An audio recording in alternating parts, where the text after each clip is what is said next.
Hello and welcome to yet another Podcast Pontifications with me, Evo Terra. If you're watching this video, this is not a podcast. This is a video where I talk about podcasting. You can get the podcast at podcastpontifications.com. Like 76 episodes. Crazy talk. Today on the program, I want to talk about podcasting and book publishing. There are some parallels. For those who followed me for a while right now, I got started in podcasting because of book publishing, but that is not what I want to talk about. That is not the topic. What I want to talk about is book publishing from a professional point of view and from a reaching your audience point of view.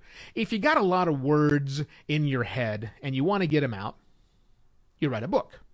Well, that's the way that you used to do things. Today, if you got a lot of words in your head, you have lots of resources. You've got a blog. Yeah. You've got newsletters, all sorts of ways to reach people that you've never had before. But a book was always seen as the pinnacle. It was almost to the point a few years back that if you had published a book on your topic of choice, you could probably get a speaking gig at most conferences. Just simply saying published author, ka-ching, was enough to get you the credibility that you needed to get access to various things. I am living proof of that.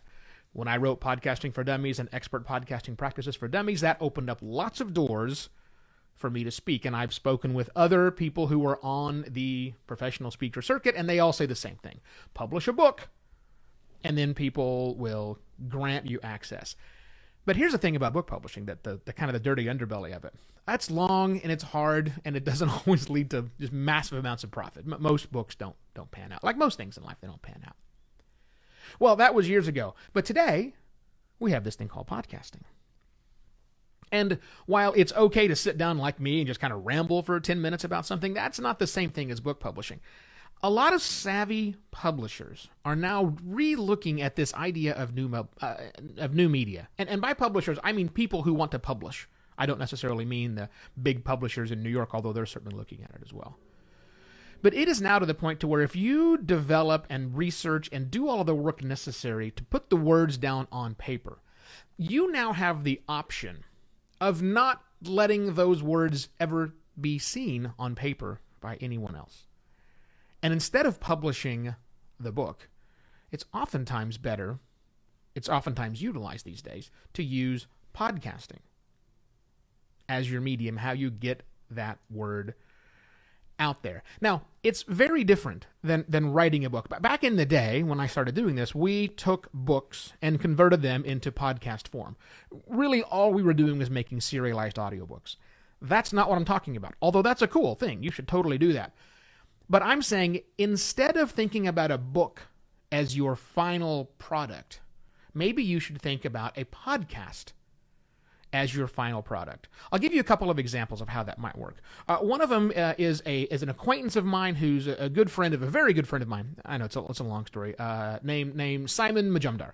And Simon has a new show called Eat My Globe. And it is a heavily researched, very detail-oriented dive into various types of foods and why we eat the foods and how those foods came to be. It totally could have been a book. Simon, in fact, writes. I believe he is the food reviewer for the LA Times, one of those magazines in LA, a food critic, and is an exceptional writer. And so he has an outlet for his words right now. But Simon could have put together Eat My Globe as a book, which I believe might have been the original intent.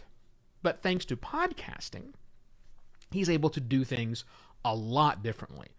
Because you write differently for a podcast than you write a book that to be read by human eyeballs. It's just a different process of writing. It's the similar process. You still have to put the words on the paper, but you're doing them in a very different way. And also, you don't have to, the great thing about it is you don't have to finish the entire book. You can put out content as you go along. So you can put out, if you want to think about it this way, chapter by chapter, and build out your own expertise. I have other clients that are doing that. I have a client right now who is in the social entrepreneur space, and he's using his podcast to do a lot of research for something that might actually become a book. later, or it might actually become even a longer form podcast. And it's not just podcasting as your option here, because if you want to publish a book, just to back up, if you want to publish a book in late 2018, you have many more options to you that may not even require a book. And maybe a book is okay. I'm not saying don't publish a book. But I'm saying you can utilize your own podcast to build your brand and build your authority by having this thing that you do on a regular basis. That might even be better. Not necessarily better, but it might be better than having a book. As proof that the tide is changing and this adoption of content we would normally assume would be in a book, I'm going to bring up a couple of other examples. One is our love as podcast listeners, our love of the long form story content that develops over the course in time of several weeks. Take Serial, take any true crime podcast, or take any of the growing swelling of audio dramas that are out there. As a way we prefer to get either our information or our entertainment, or oftentimes both. We want to consume those now as podcasts, which makes people who want to publish content that they would originally think about as a book, maybe a podcast is a good version. So that's one example of what's happening with the consumption right now. The second example is, a guy named James Patterson?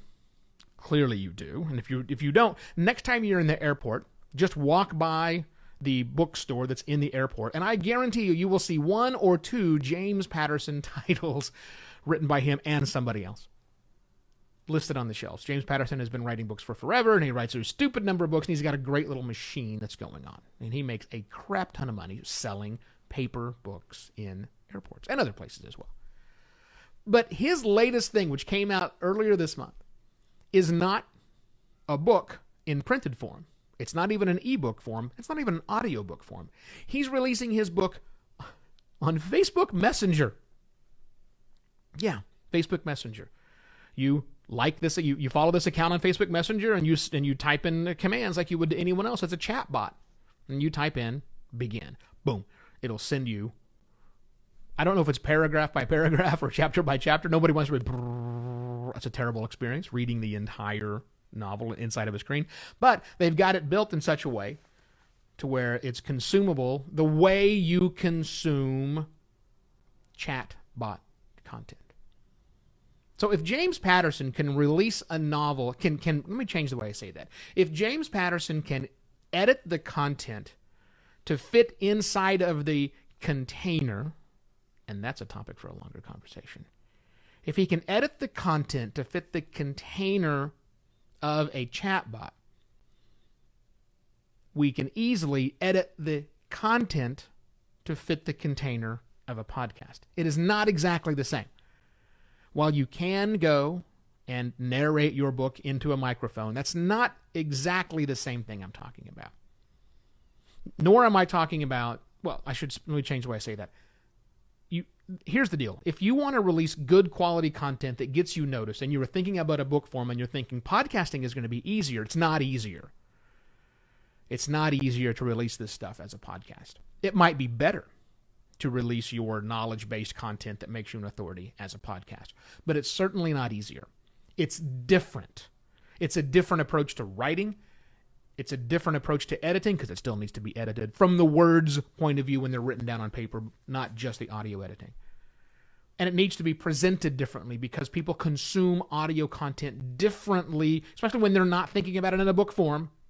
They consume it differently. But it's a fantastic idea, and I'm seeing more people jump into that, and I'm seeing the consumption habits change to where we don't have to get our knowledge from a book. We can now get our knowledge from a podcast, and we can get our entertainment from a podcast, and sometimes it's that education and entertainment, edutainment from a podcast. So if you're thinking about having a voice of authority, and you were thinking a book was the only way you could do that, not necessarily. You want help figuring this out? This is what I do. I launch podcasts and keep them running for businesses and professional service providers. Check out podcastlaunch.pro and email me, evo@podcastlaunch.pro. I'll be back soon with yet another podcast. pontifications. Cheers!